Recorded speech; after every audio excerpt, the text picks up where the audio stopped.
Eta argibide guztiak emanda lehenengo hizlaria aurkeztuko dizuegu. Joaquin Gorrotxategi hizkuntzalaritza Indo-Europarreko katedraduna da Euskal Herriko Unibertsitatean, Jakiundeko akademikoa, Euskaltzaindiko Euskaltzain urgazlea eta Espainiako Errege Akademiako akademiko urgazlea ere bai. Eta ziur nago bere izena ezagun egiten zaizuela. Irulegiko eskua asteartzeaz arduratu den adituetako bat delako.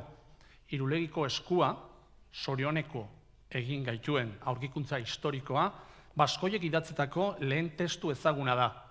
Gaur, hizkuntzalaritza konparatuaz eta euskararen jatorriaz arituko zaigu. Horixe da bere hitzaldiaren izenburua. Txalo bero bat, Joaquin Gorrotxategirentzat.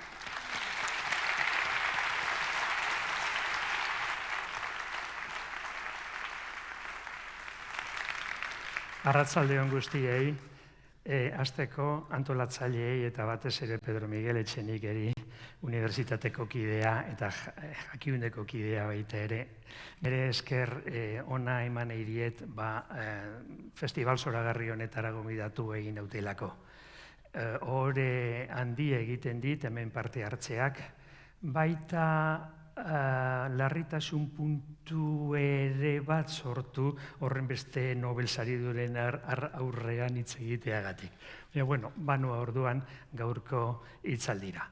Hitz egingo dut hizkuntzalaritza konparatuaz eta euskararen jatorriaz.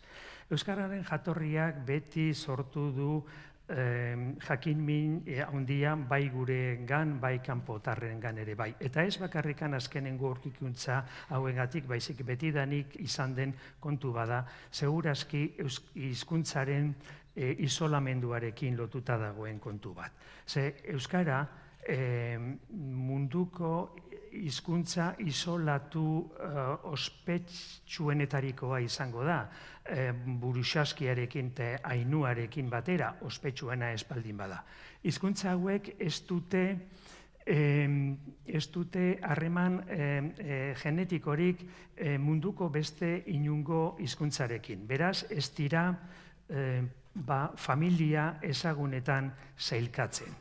Hizkuntzalarien arabera munduan 210 hizkuntza familia inguru daude.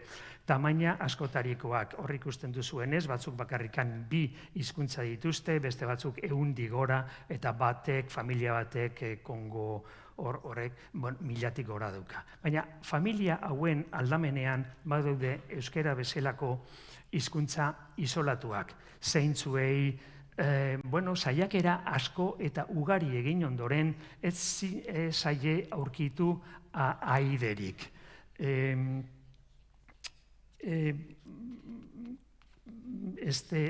Kontuten eduki behar da eta bereizi egin behar da garbi hizkuntza isolatua eta sailkatu gabeko hizkuntzen artean. Sailkatu gabeko hizkuntzek ez dute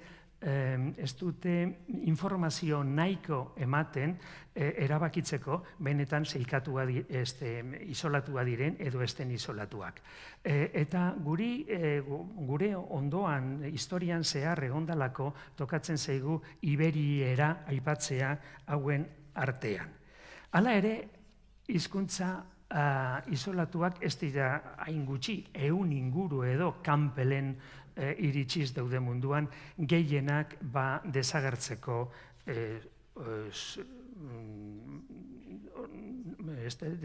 zori oso larria. Hizkuntza sailkapen genetikoa hizkuntzalaritza konparatuaren lorpen bada.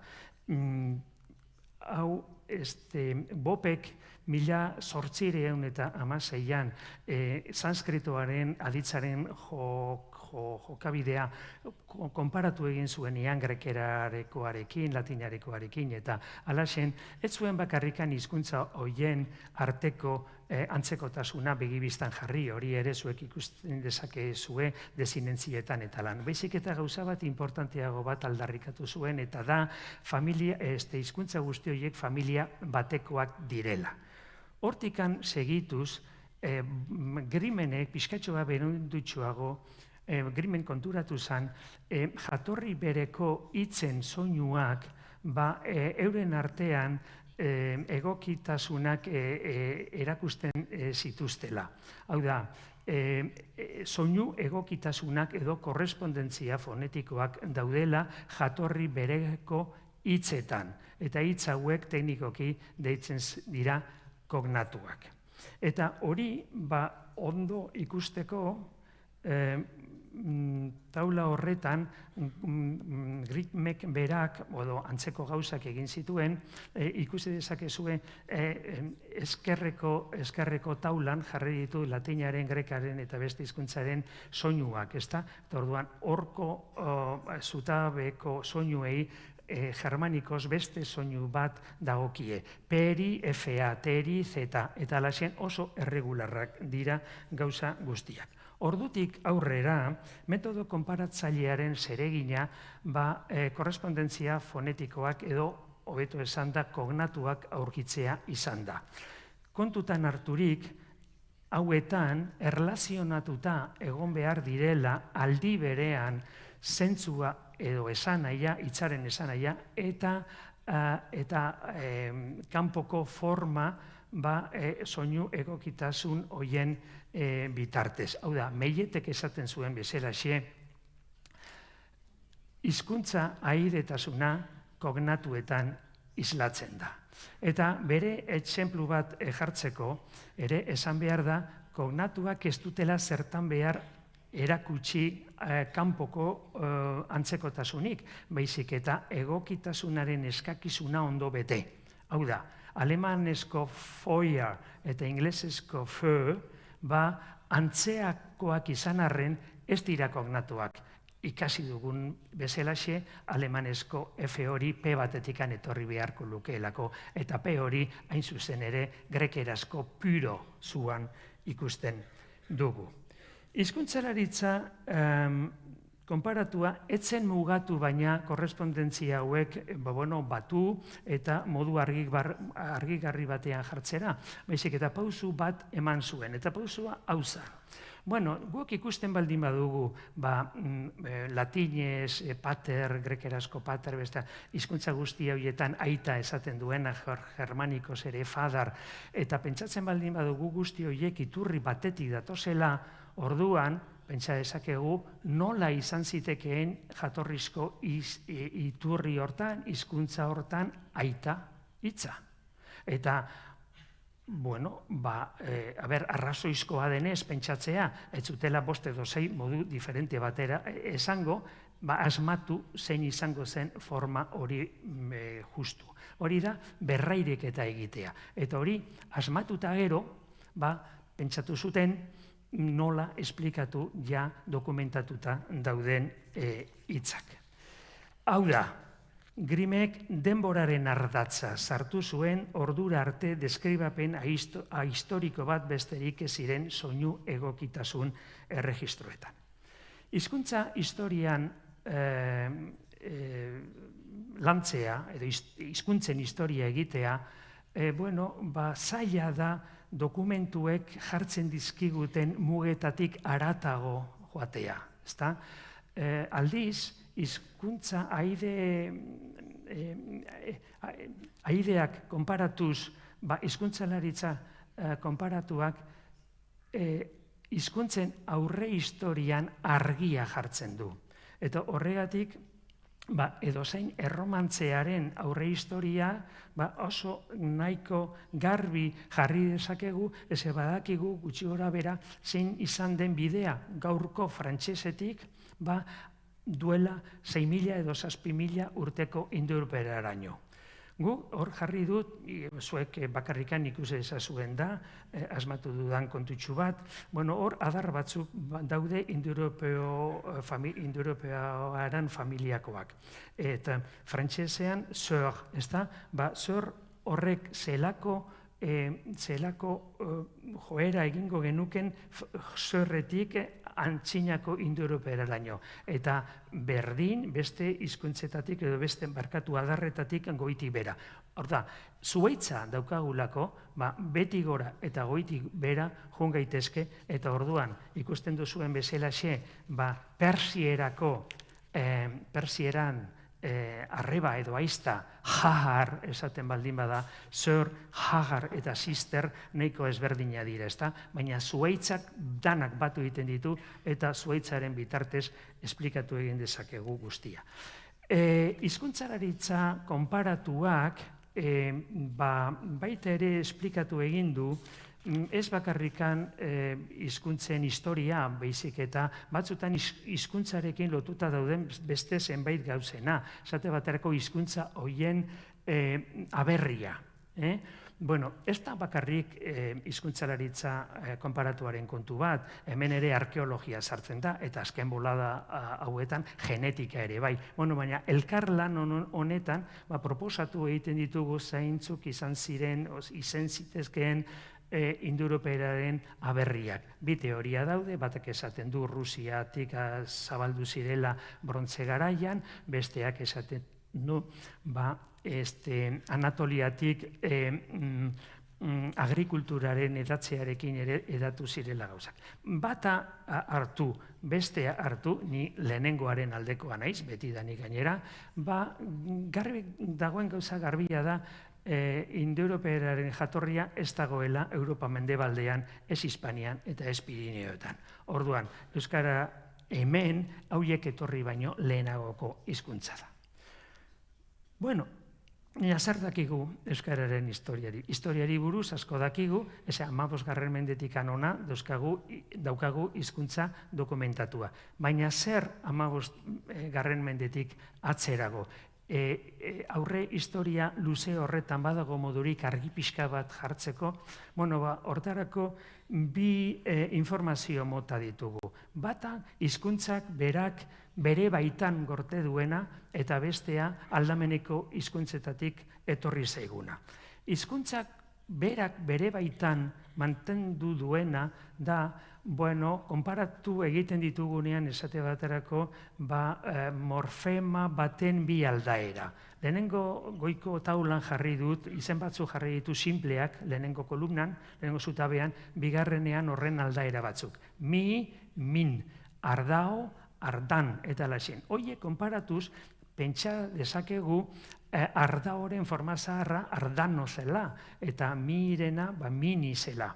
Eta hori berreirekituta gero, berreireketa txikia da, hau da, barne berreireketa, ez hizkuntza diferenteen arteko berreireketa. Baina metodoa berdin-berdina da.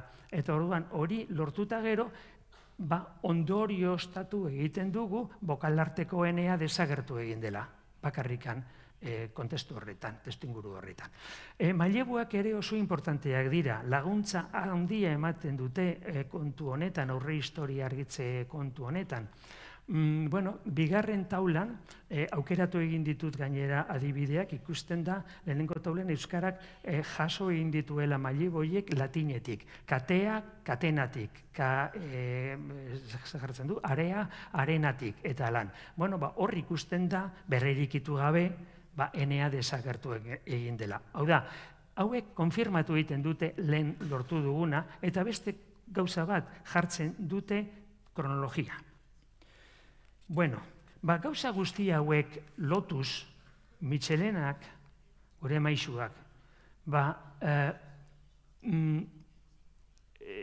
euskararen, eta batez ere euskararen sistema fonologikoaren fase zahar batzuk berrereiki egin zituen. Hori teknikoki deitzen da proto-hizkuntza bat, gure kasuan proto-euskararena. Oso zaila da proto-hizkuntza hauek absolutukoki kokatzea denboran, baina tentuz esan zuen Kristondorengo 2. mendetik 7. mendera arte edo egon zitezkeela. Aparte, proto-euskara hori zenbait ezaugarritan antzinako Akitanian dokumentatutako izen propio batzuek erakusten duten ezaugarriekin ere bat dator. Eta honek bigarren motatako informazioara garamatza. Hau da, beste iturrietan jasotakoa. Akitania hitza lehenengotik Julio Cesarrek erabili zuen.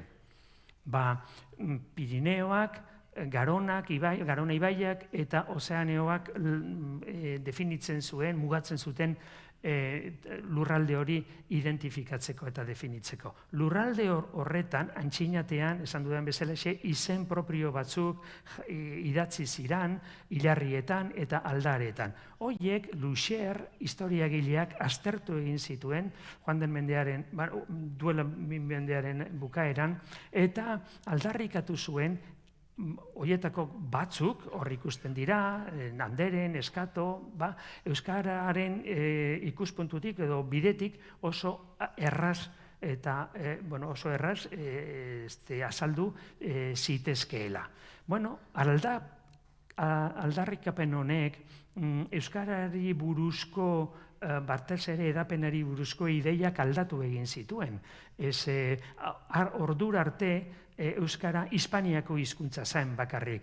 Egia da, zaharra eta basko-iberismoaren teoriaren barruan, gainera esaten zuten antzinako, erromatarren baino lehenagoko hizkuntza, hau da, iberiera, euskararen aurrekari zuzena zela. Horren ideia guztiak, Iruñako fueroei ereikitako dokumentuan ikusten da. Nik ez dakit pasatu zeaten inoiz dokumentu horren aurretikan, eta pasatu baldin bazeate ere erreparatu egin diozuten hor dagoen inskripzio horri. Inskripzio ez dut uste inok hori irakurrita gai izango denik ulertzeko, ez baldin bada behintzat horrezaten duena alfabeto latinoan jartzen, ezta? Baina, uste zuten orduan, 1903an, idazkera hau alfabetikoa zala. Gómez Morenok deskubritu zuen, deszifratu egin zuenean idazkera hau semisilabario bat zala. Hau da, semisilabario esan nahi du, hor, bokalak eta ozenak zeinu bana dutela. Eta gero, silaba batean kombinatu egiten diren leherkaria bokalerekin, horiek silaba bakoitzak ere zeinu bat duela. Deszifrapen honek ikaragarrizko aurrerapena ekarri zuen Hispaniako hizkuntza paleo-hispaniarren ezagueran. Baina, guri beste gauza bat interesatzen zaigu. Gómez Moreno Hispaniako mapa linguistikoa egiten ari zanean, konturatu zan, ohartu zan, Euskal Herrian dokumentatuta zeuden izen propioak, Akitaniakoak bezalakoak, ezta? Zan nahi dut, ez zutela erakusten Euskal kutsurik, Euskal itxurarik ez zutela, eta izen guztiak edo lerratzen zirela alde batetikan zeltiberierarekin, mendebalekoak, arabakoak batez ere, eta besteak iberikoak zirela. Eta hau, iradokizun hau, urte batzuk beranduago Smolek azkenengo muturrera eraman zuen, esan zuenean, orain guk hemen, hasieratik historian, ego aldean egiten den euskara, iparraldetik, Akitaniatik, 4. eta 7. mendean migrazio baten ondorio bat zela. Hau da, ikusten duzuen bezalaxe, euskara Hispaniako hizkuntza ia orokorra eta zarra izatetik, arrotza izatera pasatu zen. Alan zeuden gauzak 1900 eta 1960an. Aharik eta lergako inskripzioa agertu zen arte. Hortan, izen horiek Mitxelenak ikusi zituenean, Mitxelenak pentsatu izan zuen, hor zeukala proba, baskoiak ere, bere antxinatean euskararekin lotu zitekeen hizkuntza bat egiten zutela. Hori, dokumento bakarra da, baina hurrengo urteetan dokumento berriak agertu ziren, orain, multzo desentetxo bat daukagu, eta kuriosoena izan dena da, eta, ni hortan parte, pixka bat izan dut, Soriako Tierra Saltaseko lurralde horietan baskoien izenak ere aurkitzea. Orduan, kontu guzti horiekin, mapa batian jartzen baldin baditugu, izen guzti horiek, Akitaniakoak eta Baskoien lurraldekoak, halako mapa dugu. Hizkuntza ezezagunak, hizkuntza ezezagunak, izenak esleitzea hizkuntza bati gauza zaila da. Izenak ez dutelako euren artean zentzurik, bakarrik daukate referentziarik. Eta orduan, kasualidadezko gauzak ere izen daitezke. Baina importanteena da,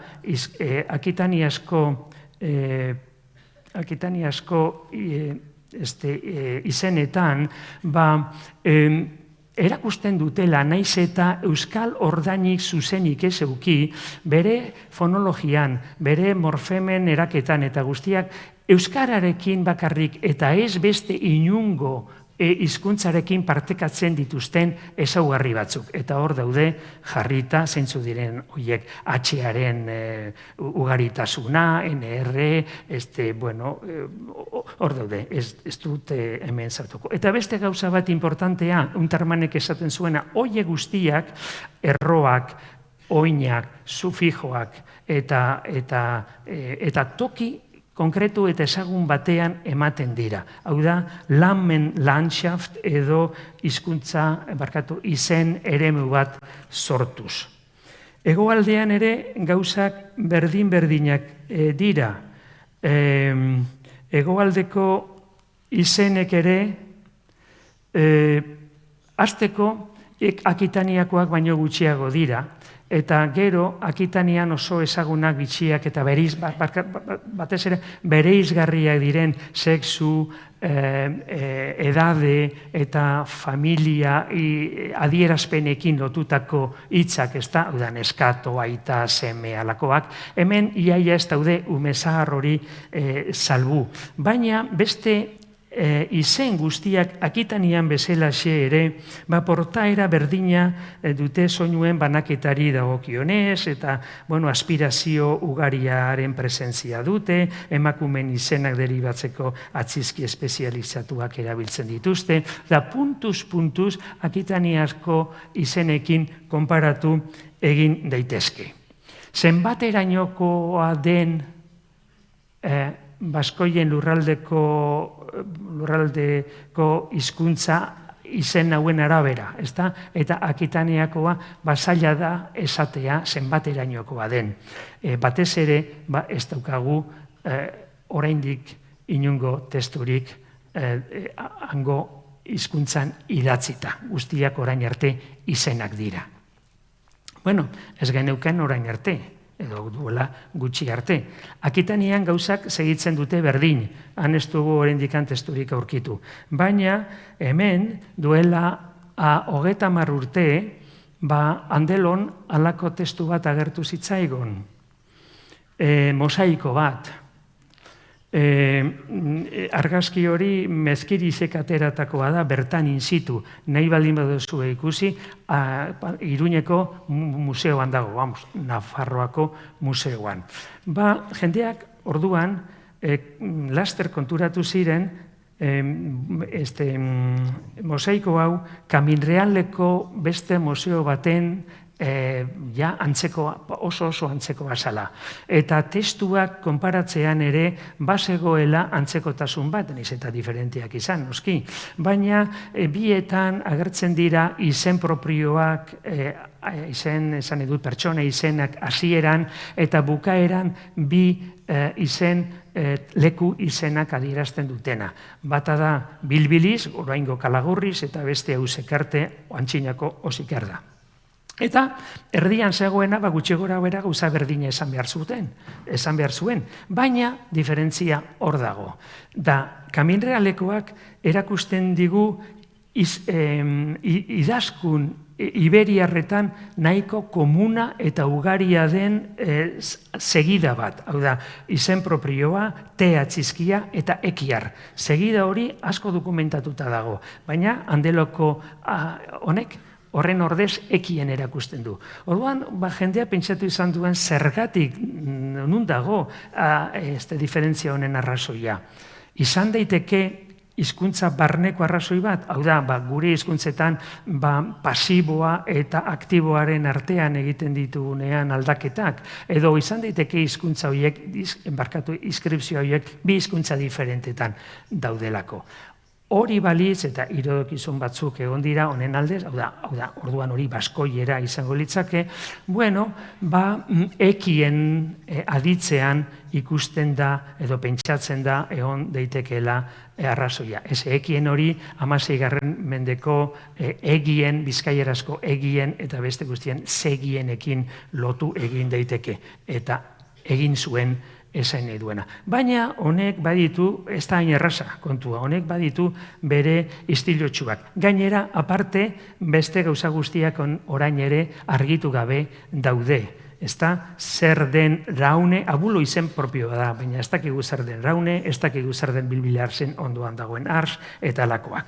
Eta inskripzioa hor gelditu idan da, beti, pixkatxo bat, beste argi bateren zain. Eta bitartean, etorri zaigu eskutartera Irulegiko eskua. Irulegiko eskua, aurkikuntza apartekoa da. Ez dugu epigrafia palizparrean halako testurik inundikan ere. Arrazoi askorengatik da apartekoa eta berezia. Euskarriagatik batez ere esku baten irudia duelako eta halakorik ez dago. Idazteko prozesuagatik lehendabizi esgrafiatu egin zuten, marraztu eta gero puntzoi batekin zizelkatu. Bertsio biak gainera eta gure sufriziorako ez datoz bat zenbait puntutan, horrek konprenituko zue zelako problemak sortzen dituen. Ez dakigulako zein bertsio hori eman lehentasuna. Idazkera iberiar estandarra da, hau da, ez duala, estandarra. Baina, hala ere, baskoien txamponetan bakarrik dokumentatzen den itxurazko zeinu bat agertzen da.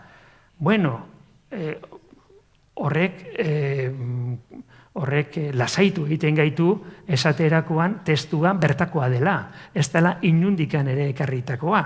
Baina bestaldetikan zeinu hori oraindikan ere dezifratu gabekoa dan neurrian iluntasuna areagotu egiten da. Orduan, testua bitxia izateaz gain, bitxia bada, baina baita ere oso iluna. Gu espero genuen baino ilunagoa. Egia da, zizelkatutako lehengo lerroan zorioneku horrek, euskarazko zorioneko gogoratu egiten digula berehala, balpatean.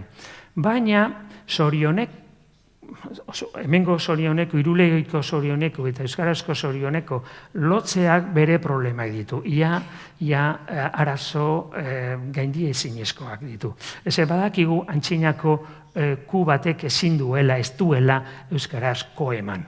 Eta gero Lakarrak estudiatu du esapidearen formazioa nahiko berandukoa dela. Nere dena dela nik segitzen dut pentsatzen ez guztia itzen guztia zorioneku, hau da ditxoso edo denik baizik eta zorion, bai zorionekin lotuta dagoela eta hori ere nik momentuz behintzat onartu egiten dut. Iluntasun honetan argi pixkatxo bat emateko, ez da ahaztu behar, testu hau ez dagoela metalesko xafla arrun batean idatzita, baizik eta esku baten itxura duen xafla baten gainean idatzita. Eta horrek noski orduko jentearentzat bazuen bere simbologia. Horrek zerbait esan nahi zuen. Eta ez dut uste, Zeltiberiarren teseren modura ulertu daitezkela hau. Hau da, teseak dira abegi honeko itunen berri emateko erabiltzen zirenak. Uste dut, hauek direla gudan edo gerran etxai garaituei moztutako eskua erakutsi egiten duela honek. Eta zerbaitekin konparatzekotan, Aragoiko zenbait moztutako eskuekin konparatu daiteke. Eta batez ere Alkubierreko esku horrekin. Zoritxer berunezko esku bada. Nahiko antzeko bada, Irulegikoarena, gainera bere zulotxua ere du gainean. Baina, klaro, ez dago idatzita, zoritxarrez, ez dago idatzita. Eta bakarrikan, Labizpesako testua dago idaztita, baina oso ondatua dago eta iaia ezin daiteke ezer esan. Bueno,